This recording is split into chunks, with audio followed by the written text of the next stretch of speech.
Ok. Buenos días, hermanos. Es un gusto compartir con ustedes la palabra del día de hoy. Hoy vamos a concluir la carta a los Colosenses. Con el pastor vimos los primeros tres capítulos y bueno, hasta el primer capítulo, el primer versículo del capítulo 4. Y hoy, bueno, vamos a concluir del Colosenses capítulo 4, versículo 2 al final de la carta.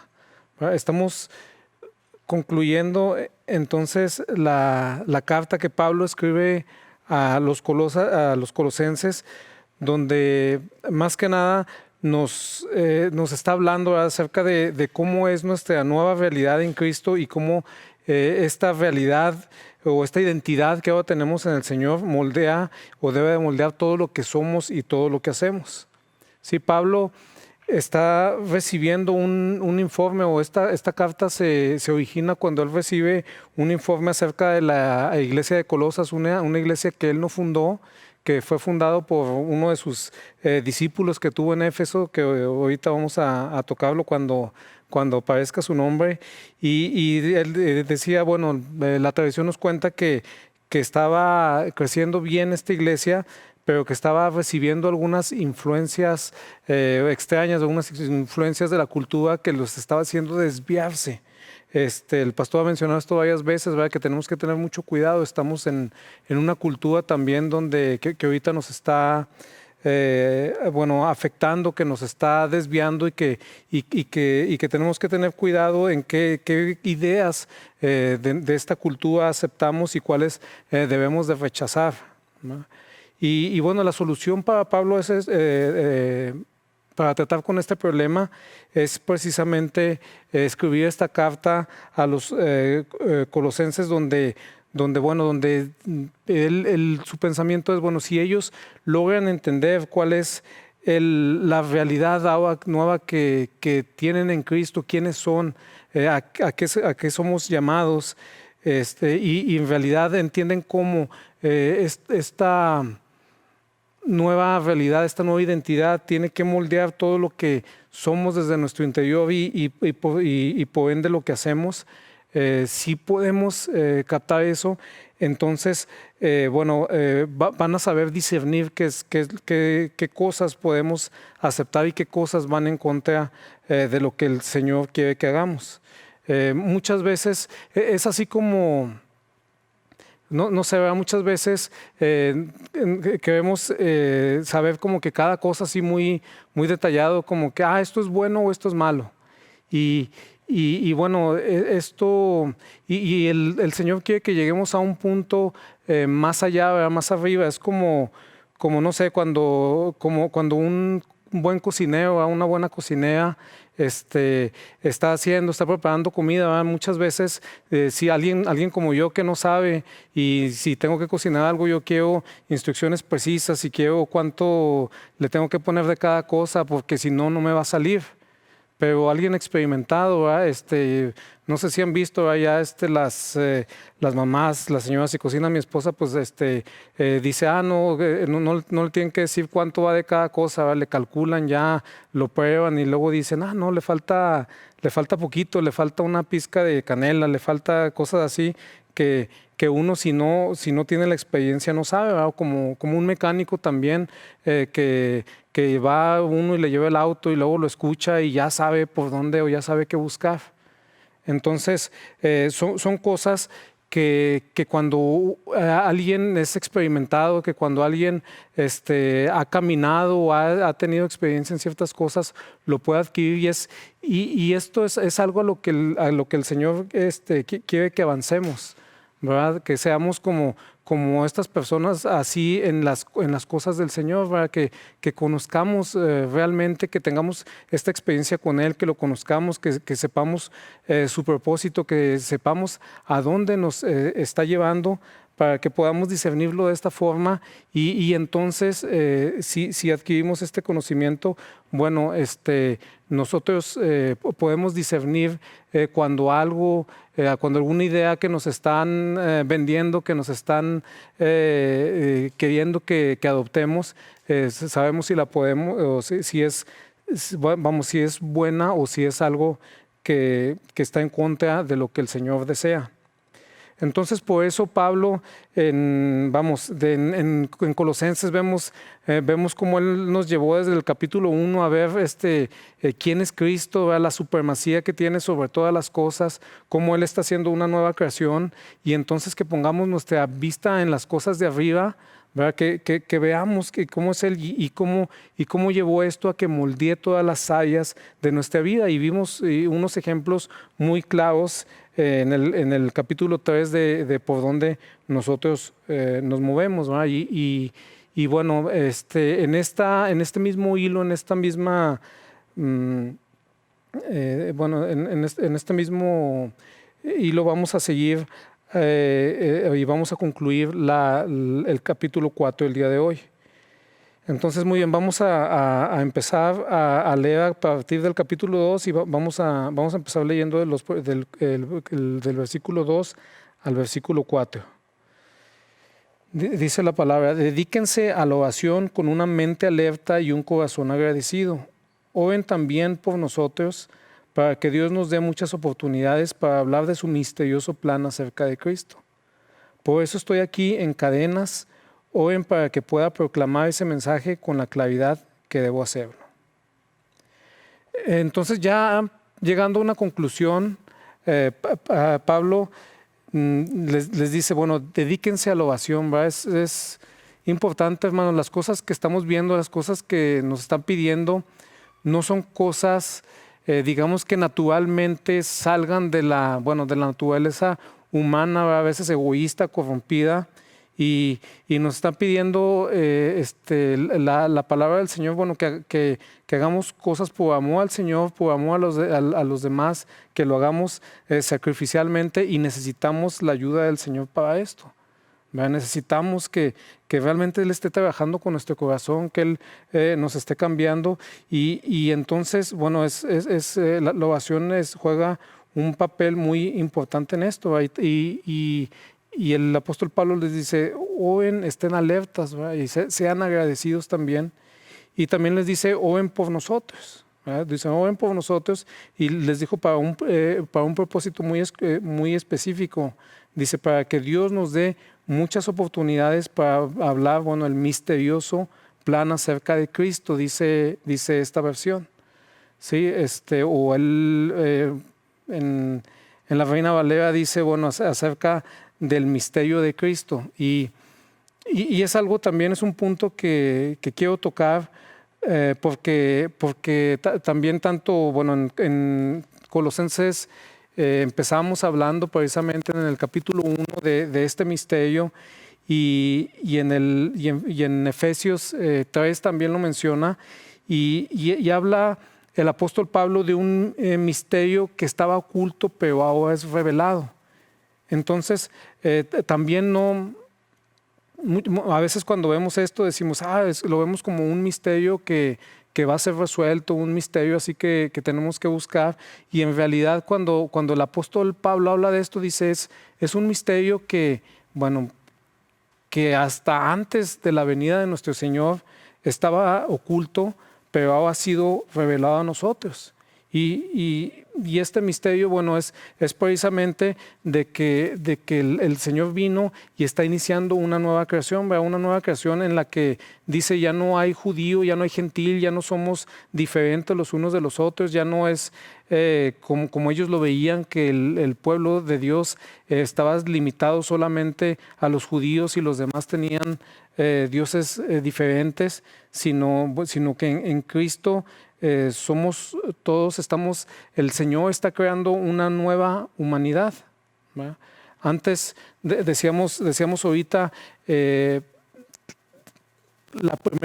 primer hombre o la primera humanidad, como el concepto que maneja la Biblia, es que bueno, los primeros seres humanos se rebelaron en contra de Dios, ¿verdad? Y decidieron no hacer caso, decidieron rebelarse, y bueno, y decidimos seguir nuestra inclinación egoísta, ¿verdad? Buscar las cosas por nosotros mismos, buscar tener una ventaja sobre alguien más, y bueno, y como vimos también cuando estábamos estudiando Santiago, esto tuvo daño, un daño profundo o tiene consecuencias fuertes y desastrosas sobre la raza humana. ¿Verdad? Veíamos en Santiago 4 que dice, bueno, ¿de dónde vienen las guerras, de dónde vienen los conflictos entre nosotros?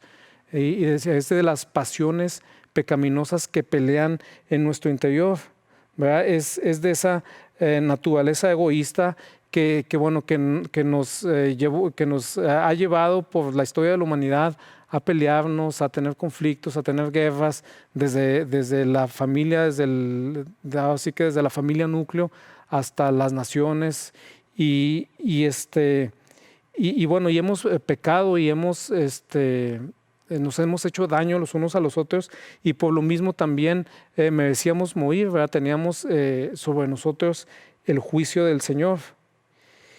Y la solución de Dios a esto, al misterio de Dios revelado, es que, bueno, Cristo murió por nosotros para llevar nuestro pecado, para llevar nuestra maldad, ¿sí? Para que nuestros pecados sean pagados y entonces puedan ser perdonados, pero también para transformarnos en una nueva creación, para que entonces podamos ser como Cristo, y lo que no pudo hacer Adán, que fue que su plan, su propósito era ser hecho a la semejanza de Dios, ahora Cristo lo puede hacer, y por su gracia y por su poder en nosotros, ahora también nosotros podamos ser diferentes, podamos tener su carácter, podamos ser por una parte obedientes a Dios, podamos ser sujetos a Dios y también que podamos buscar el bien de los demás, buscamos hacer bien, ¿verdad?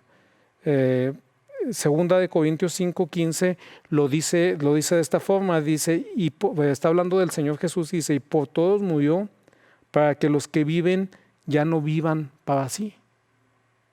Antes, o estamos acostumbrados, ¿verdad? Para que en este mundo todos o cada uno de nosotros vivamos para nosotros mismos, ¿verdad? Primero yo y mi objetivo en esta vida es buscar tener ventaja sobre alguien más. Y si alguien me hace algo, me voy a desquitar, ¿sí? Entonces, no tenemos que ver el misterio de Cristo como algo rebuscado o algo que tenemos, sino simplemente que teníamos este problema fundamental, ¿verdad? Raúl vivía para Raúl y Juan vivía para Juan y Pepe vivía para Pepe. Y esto nos llevaba a tener unos resultados desastrosos, nos llevaba a tener conflictos, nos llevaba a tener guerras, nos lleva aún vemos, muchas veces nos preguntamos, bueno, ¿por qué este mundo está como está? Porque cada quien vive para sí. Pero Cristo Jesús vino a hacer este cambio, vino a pagar nuestra culpa y a cambiarnos, a darle un giro completo a la humanidad, ¿sí? Es el primer ser humano que se dio a sí mismo, que se sacrificó por los demás, que él no tenía ninguna culpa, nada por qué pagar, y aún así él pagó por todos nosotros.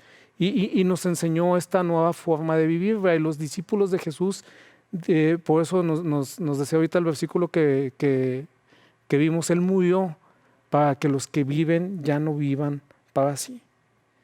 Y si realmente vemos esto, y si realmente lo captamos, y si captamos esta esencia, como decíamos ahorita, va a ser más difícil que seamos engañados por ideas de que decimos, bueno, es que esto, ¿qué tiene de malo? O es que esto, pues no tiene, ¿qué tiene de malo que haga esto? Bueno, si al final de cuentas, ¿verdad? O va a ofender a Dios, o va a afectar a alguien más, o lo estoy haciendo para mis propósitos egoístas nada más, pero no estoy bendiciendo a los demás, no estoy construyendo a los demás, entonces va a haber un problema ahí, ¿sí? Y bueno, vamos a seguir en la lectura, y dicen a partir del versículo 5, dicen, vivan sabiamente entre los que no creen en Cristo y aprovechen al máximo cada oportunidad, que sus conversaciones sean cordiales y agradables, a fin de que ustedes tengan la respuesta adecuada para cada persona. Viviendo sabiamente, Perdón. No, hasta ahí. Bueno, vamos a leer esos dos versículos y dice, bueno, dice, viviendo sabiamente entre los que no creen, ¿verdad? Y aprovechando no nada más, está diciendo, no nada más Pablo, no nada más los apóstoles, no nada más los misioneros van a hablar acerca de este misterio de Cristo, ¿verdad? Sino que nosotros también debemos de aprovechar cada oportunidad para hacer esto, de vivir sabiamente entre los demás. Decíamos, no viviendo para nuestros propios propósitos, sino viviendo siendo bendición para los demás, ¿verdad? La gente que no conoce de Cristo, la gente que no conoce de Jesús, ¿verdad? No va a saber ¿cómo va a saber si la historia de la Biblia que le estamos contando es una realidad o simplemente es un cuento? Hay muchas personas creen que esto no pasó, creen que es un solo libro, un libro bonito, y la única forma en que sabemos, ¿verdad?, en que tenemos la certeza, bueno, aparte de lo que nos dice la historia, pero de que Jesús es una realidad y que vive en nosotros y que nos transforma, es que precisamente vivimos de una forma diferente, ¿verdad? Muchos de nosotros fuimos impactados por alguien en nuestra vida que vimos y que podía hacernos mal o tenía toda la ventaja de no ayudarnos o de incluso tomar ventaja sobre nosotros, y en lugar de eso vivió de una forma diferente y nos mostró el amor de Jesús, nos mostró cómo Jesús lo cambió y cómo ahora es una persona diferente, ¿verdad? Y eso es la forma en que nosotros podemos llevar precisamente este mensaje a los demás. Por eso también el versículo 6 nos habla de que nuestras conversaciones sean cordiales y agradables, ¿no? Cuando vimos en el estudio de Santiago, también veíamos que precisamente las palabras son muy importantes, ¿verdad? Las palabras, con lo que nosotros decimos, podemos construir y podemos destruir. También veíamos que las palabras nos dirigen, ¿verdad? Lo que yo diga también, dirige todo, dirige mis acciones detrás de mí. Y entonces, bueno, ¿cómo debemos ser nosotros sabios para dirigirnos hacia los demás, ¿verdad? Debemos de ser hábiles con nuestras palabras. Hay personas que son muy hábiles en palabras, pero a veces para usar el sarcasmo o para hacerlo con un tono burlón o para hacer dúos con los demás. Y bueno, ¿por qué nosotros no hacerlos, o por qué no adquirir habilidades para ser más cordiales y agradables con los demás, ¿verdad? ¿Cómo vamos a edificar a las personas si primero no lo hacemos con nuestras palabras? Es un buen momento quizá para que reflexionemos, bueno, ¿cuál es el efecto de nuestras palabras en las demás personas cuando hablamos con ellas? Ofrecemos palabras de ánimo, palabras de confort, de consuelo, palabras de entendimiento, o ofrecemos palabras de enojo, ¿verdad?, de ira. ¿Qué es lo que provocamos? ¿Qué es cuando nosotros hablamos con una persona? ¿Cuál es el efecto, ¿verdad?, que nuestra plática está teniendo sobre ellos, ¿verdad? Los estamos animando para bien, o bueno, si incluso cuando tengamos que confrontar, los estamos confrontando de una forma que los estamos haciendo entender en amor, y que les estamos viendo la necesidad que ellos tienen que cambiar para su propio bien, o porque quizá estamos provocando enojo o desánimo, ¿verdad? Quizá las personas están más que queriendo hablar con nosotros, nos están queriendo evitar porque hacemos daño al hablar, ¿verdad? Entonces es algo en lo que debemos estar conscientes y debemos meditar. Yendo hacia los siguientes versículos, ¿verdad? Bueno, Pablo empieza a despedirse y, bueno, a partir del versículo 7 dice, Tíquico les contará con detalles cómo me va. Él es un amado hermano y un fiel colaborador que sirve conmigo en la obra del Señor. Precisamente lo envié para que les cuente cómo estamos y los anime. También les envío a Onésimo, un fiel amado hermano, quien es uno de ustedes. Él y Tíquico les contarán todo lo que sucede aquí. Aristarco, quien está en la cárcel conmigo, les manda saludos. Y también los saluda Marcos, el primo de Bernabé. Tal como ya se les indicó, si Marcos pasa por allí, hagan que se sienta bienvenido. Jesús, al que llamamos justo, también envía saludos.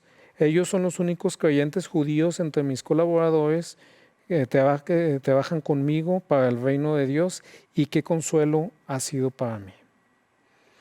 Y en esta porción, ¿verdad?, podemos ver es interesante quiénes son estas personas que menciona Pablo. Porque bueno, el primero que voy a hacer mención, ¿verdad?, dice que también con Tíquico, que es uno de sus colaboradores que está con él y que va a llevar la carta, va una persona que se llama Onésimo. Y menciona de Onésimo, dice, es un fiel y amado hermano que es uno de ustedes. Pero si vemos por decir, en la carta a Filemón, ¿verdad?, que se menciona a este Onésimo, que es el que llevaba la carta también, y va llevando la carta, ¿verdad?, y es uno de ellos, pero es un esclavo que escapó precisamente de Filemón, ¿verdad? Es un esclavo, alguien que sabemos que escapó, que huyó de él por la carta, no sabemos si también robó algo, ¿no? Pero el simplemente hecho de escapar, ¿verdad?, para un esclavo ya era penado tal vez con la muerte, o como lo quisiera castigar Filemón. Y sin embargo Pablo les está diciendo, está poniendo algo así que les está pidiendo que pongan en obra lo que les está enseñando.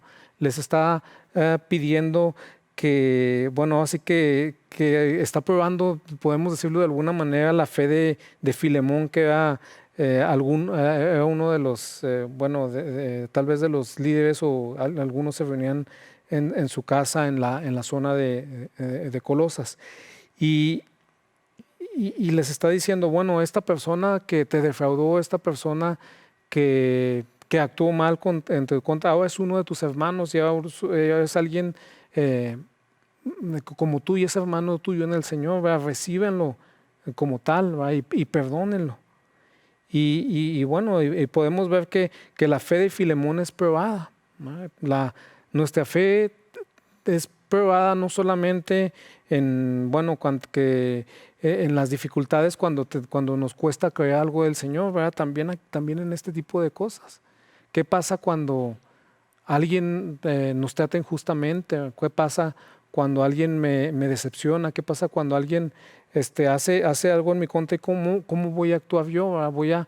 ¿Voy a actuar como Cristo Jesús, ¿verdad?, que perdonó, que amó, que restauró? ¿O voy a hacer otra vez, o voy a vivir, o voy a hacer las cosas para mi propio beneficio? ¿Sí? También menciona no que va con ellos, pero también dice que está con él, y dice aquí en la cárcel está conmigo y les manda saludos, y menciona a Marcos, el primo de Bernabé. Y también les dice, si pasa por allí, hagan que se sienta bienvenido. Y lo menciona como su colaborador, ¿verdad?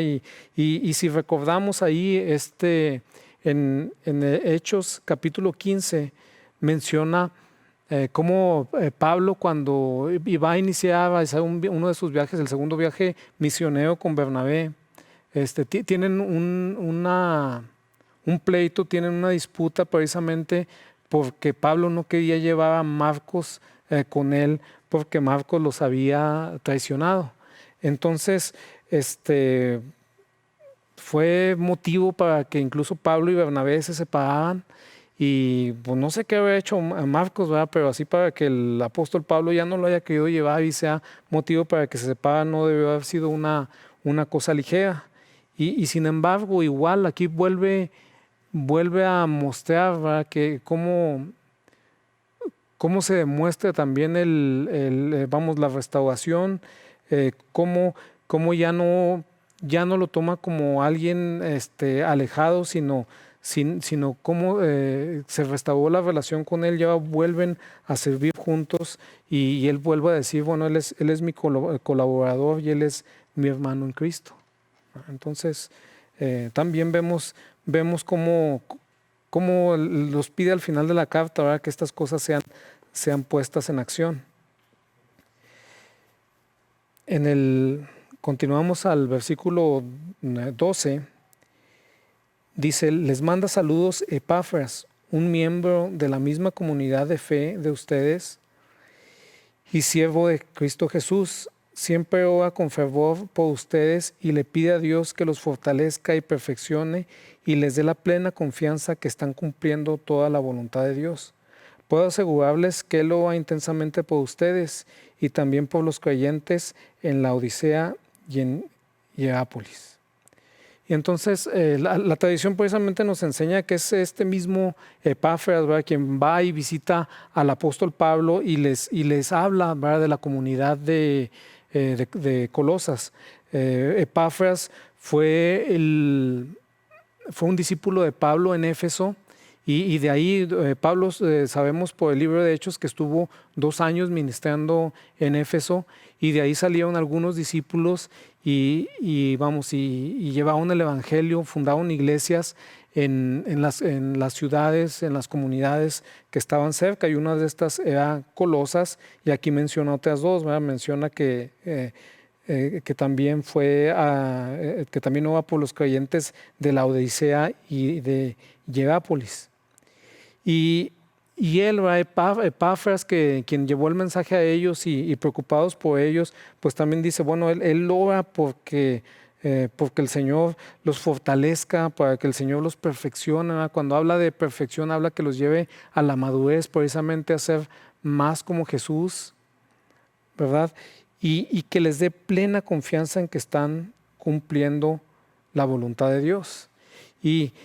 Y bueno, obvio, esta voluntad de Dios está hablando acerca de las cosas que acabamos de aprender, ¿verdad? También no debemos de ver cuando hablamos acerca de la voluntad de Dios como algo místico o algo así como que tenemos que descubrir y cuál será la voluntad de Dios para mi vida. La voluntad de Dios para tu vida en este momento es que donde tú te muevas, con las personas que tú convivas, en tu familia, en tu lugar de trabajo, en la iglesia, en la comunidad, no vivas para ti, sino vivas para el Señor y vivas para hacer bendición a los demás, ¿sí? Para que cada uno de nosotros, decíamos, no viva para nosotros mismos, ¿verdad? Tenemos que cambiar y qué aplicar en cada... ¿Cómo decimos? ¿Cuál es la voluntad de Dios para mi vida? Bueno, como padre de familia, ¿qué puedo hacer? ¿Verdad?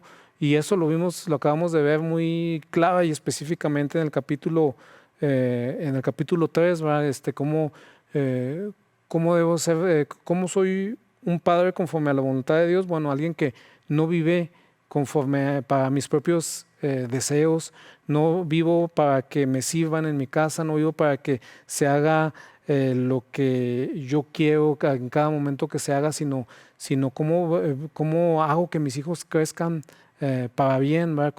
¿Cómo los hago ser unas personas de bien, unas personas que amen al Señor, que se desarrollen, ¿verdad?, que sean felices? ¿Cómo voy a hacer la voluntad de Dios con mis vecinos, con mis amigos, ¿verdad?, con la gente que trabaja para mí o con mis compañeros de trabajo, ¿verdad? Esa es la voluntad del Señor para mi vida.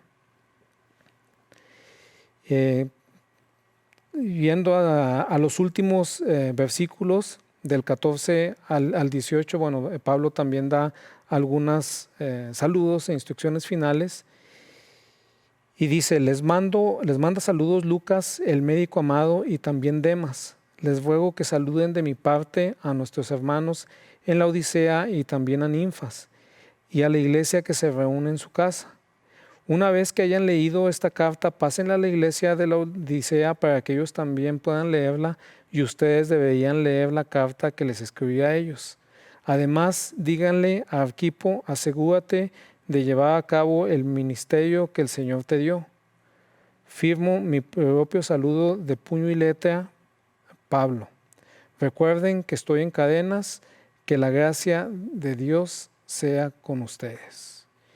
Y bueno, aquí menciona, manda saludos de los que están con él, menciona incluso de otra vez a la iglesia de la Odisea, dice, cuando lean esta carta, dénsela a ellas, y la carta de la Odisea, léanla ustedes. No sé, a veces cuando veo estas cosas me da mucha curiosidad y digo, bueno, ¿qué diga esa carta de la Odisea? No es una carta que se quedó en la Biblia, en realidad no sé si exista fuera de la Biblia, pero es algunas de las cosas bueno, que nos quedamos con la incógnita. Y bueno, una buena forma de finalizar es precisamente ver o reflexionar acerca de este mensaje, ¿verdad? Que también le está diciendo a Arquipo, que era obvio uno de los ministros o quizá uno de los líderes de la iglesia, y le dice, bueno, asegúrate de llevar a cabo el ministerio que el Señor te dio. Sí. Y es parecido a lo que veíamos ahorita de la voluntad, ¿verdad? A veces decimos o tenemos una idea así como que muy diferente o muy específica de la palabra ministerio. Ahí decimos, aplica a los pastores, a los misioneros, a quienes tienen un trabajo dentro de la iglesia o dentro de actividades así muy específicas. Pero también, bueno, la palabra ministerio no significa otra cosa que servicio, ¿sí? Y bueno, conforme a lo que hemos aprendido, conforme al misterio revelado, ¿verdad? Conforme a las personas que el Señor Jesús nos está haciendo y conforme a la voluntad que hemos visto que Él tiene para nosotros, bueno, el Señor te ha dado un servicio también que hacer para los demás, ¿verdad? Que hay un servicio, hay un ministerio que tenemos que cumplir en nuestra familia, en nuestra iglesia, en nuestra comunidad, ¿verdad? Vamos, el amarnos, el servirnos los unos a los otros es lo que debe moldear la vida de nuestras comunidades. En la iglesia cristiana, ¿verdad? Cuando nosotros nos reunimos, y también por eso es bueno y es necesario y necesitamos reunirnos físicamente. Ahorita no lo podemos hacer por esta situación, pero lo que más debe de suceder en una reunión de la iglesia los domingos es precisamente el servicio de los unos a los otros, ¿verdad? El poder ministrarnos, el poder precisamente el ejercer el no vivir para mí mismo, sino vivir para servir, para amar a los demás. ¿Sí? Y es bueno, ¿verdad? que tomemos algunos minutos para reflexionar, bueno, si estamos sirviendo a los demás, ¿verdad? También cuando decimos ministerio, a veces decimos, bueno, eso es para los de la alabanza, eso es para los que enseñan, eso es para los pastores. Pero tiene que ver, el concepto de ministerio tiene que ver más con el objetivo para lo que hago las cosas. Si lo que yo hago, lo que estoy haciendo, lo estoy haciendo para bendecir a las personas o lo estoy haciendo usando a las personas. ¿Sí? Esto es una cosa total y diametralmente opuesta, y cualquier actividad la podemos usar para las dos cosas, ¿verdad? ¿Qué estoy haciendo en mi trabajo? ¿Qué estoy haciendo como compañero de trabajo? Estoy usando a las personas para mi beneficio, para yo trabajar menos o para yo escalar de una forma que no sea legítima o que no me lo merezca, o estoy simplemente, o en realidad estoy siendo una bendición para los demás y les estoy ayudando para que hagan un mejor trabajo y los estoy ayudando para que florezcan y vamos, eso puede ser, decíamos, no, no está forzosamente también ligado a algo de la iglesia. En la iglesia también podemos hacer totalmente lo opuesto, ¿verdad? Puedo estar haciendo un trabajo eclesiástico, pero si lo estoy haciendo con un corazón equivocado y lo estoy haciendo para, no sé, para ganar fama o algún beneficio o algún dinero de los demás, también eso va a ser algo que no es ministerio y va a ser algo que no agrade a Dios, ¿no? Una de las cosas que vimos durante este estudio también es que podemos hacer todas las cosas para la gloria de Dios. Pero también esta vez es un concepto que tenemos así como que yo hago algo, tengo un logro y digo gloria a Dios y digo que le estoy dando la gloria a Dios. Bueno, puedo hacer todas las cosas para la gloria de Dios si glorifico o si estoy siguiendo, si glorifico a Dios al seguir el diseño que Él puso en mí de una nueva creación y de que voy a hacer las cosas no para mí, sino para los demás. Un ejemplo negativo, no sé, no puedo decir, estaba hablando de trabajo y a lo mejor podemos decir, no, ¿sabes qué? Me dieron un ascenso y ahora soy gerente y gloria a Dios. Entonces, bueno, es gloria a Dios y glorifica a Dios si hiciste las cosas conforme el Señor nos enseñó, si hiciste las cosas bien, si fuiste una bendición para los demás. Pero muchas veces escuchamos algo así como que, gloria a Dios porque logré esto y lo logré pisoteando a los demás y lo logré quizás haciendo algo por debajo del agua o algo que no sea legal. Entonces, eso no da gloria a Dios, al revés, eso es desprestigio para el Señor y es quizá gloria para mí mismo, ¿no? Pero puedo hacer las cosas para la gloria de Dios si sacrificialmente, ¿verdad? Si amo sacrificialmente y decido no vivir para mí, si decido vivir para la gloria de Dios, si decido vivir para bendecir a los demás, ¿verdad? Negándome a mí mismo, simplemente en la familia, viviendo, tomando las decisiones, quizá yo y muchos de los que están viendo como padres de familia, sí tomando las decisiones, pero no las decisiones que me convienen a mí en lo personal o para mi propio beneficio, sino tomando las decisiones que sean buenas para los demás, ¿verdad? Que ayuden a desarrollarse a mi esposa, a mis hijos y igual en el trabajo, igual en la iglesia, en las comunidades, ¿verdad? ¿Cómo debíamos de pensar, ¿verdad? Como reflexión final, o sea, en realidad, ¿cómo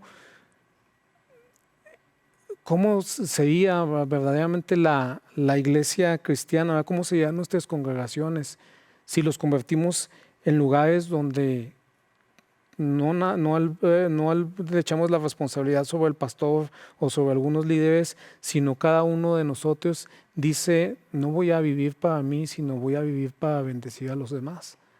Voy a vivir, ¿verdad? Para que mi vida sea algo que contribuya a las personas, que los edifique, que los bendiga, ¿verdad? No para ver qué ventaja tomo de las otras personas, sino en realidad qué bien les voy a hacer, cómo los voy a bendecir, ¿verdad? Ese es el plan de Dios para su iglesia, ¿verdad? Eso es lo que el Señor quiere que mostremos, esa es la nueva humanidad que el Señor está creando y es a lo que, bueno, es la invitación, ¿verdad? Que hacemos hoy, ¿verdad? Lo que los invito hoy a reflexionar, ¿verdad? Oren acerca de esto, examinemos en realidad toda nuestra propia vida, igual no lo apliquemos hacia los demás, ¿verdad? Cuando veíamos en el capítulo 3 que el Señor habla a los padres y les dice, no exasperen a los hijos y a los hijos obedezcan a los padres, pero les está hablando a ellos, no les está diciendo, como a veces hacemos, no les está diciendo padres, usen este versículo para que les digan a sus hijos que los obedezcan.